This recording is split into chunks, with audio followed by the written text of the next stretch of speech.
છોટાઉદેપુર જિલ્લા પંચાયત તાલુકા પંચાયત અને બોડેલી નગરપાલિકાની ચૂંટણીનું ચૂંટણી પંચ દ્વારા એલાન થઈ ચૂક્યું છે, જ્યારે હવે રાજકીય પક્ષો દ્વારા ઉમેદવારોની સેન્સ પ્રક્રિયા હાથ ધરવામાં આવી છે, જ્યારે ટિકિટ મેળવવા સત્તાવાંચુઓ કોડફાદારોના શરણે જતા જોવા મળી રહ્યા છે અને સેન્સ પ્રક્રિયામાં ભાગ લઈ રહ્યા છે। ગઈ ટર્મમાં છોટાઉદેપુર જિલ્લામાં જિલ્લા પંચાયત તાલુકા પંચાયતમાં ભારતીય જનતા પાર્ટીના દબદબો હતો, જ્યારે આવનારા દિવસોમાં પણ ગત ટર્મના સત્તાધીશો પણ ટિકિટ માંગી રહ્યા છે। હવે જોવાનું એ રહ્યું કે પક્ષ કોની પસંદગી કરે છે અને કોને ઘેર બેસાડે છે।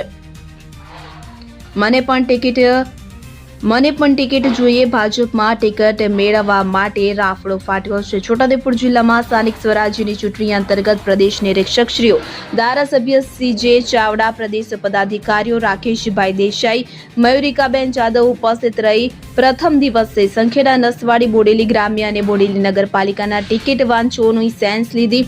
તો સંખેડા તાલુકાની 18 તાલુકા પંચાયત અને 3 જિલ્લા પંચાયત સામે 16 ઉમેદવારોએ જિલ્લા પંચાયત અને 77 ઉમેદવારોએ તાલુકા પંચાયતમાં સેન્સ પ્રક્રિયામાં ભાગ લીધો હતો।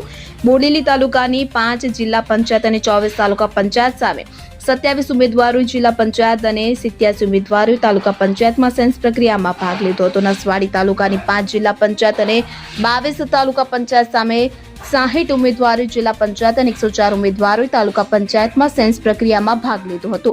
બોડેલી નગરપાલિકાના 7 વોર્ડના 28 ઉમેદવારો સામે 115 ઉમેદવારોએ સેન્સ પ્રક્રિયામાં ભાગ લીધો હતો। આજે છોટાઉદેપુર જિલ્લા પંચાયત સ્થાનિક સ્વરાજ્યની ચૂંટણીનું જે સેન્સ પ્રક્રિયા ચાલી રહી છે તેના આજે બીજા દિવસે છોટાઉદેપુર તાલુકાની જે તાલુકા અને જિલ્લા પંચાયતની સેન્સ પ્રક્રિયા ચાલી રહી છે તેમાં ઈચ્છુક ઉમેદવારો આજે છોટાઉદેપુર જિલ્લાના બોડેલી ખાતે આવી અને પોતપોતાની ઈચ્છા દર્શાવી રહ્યા છે।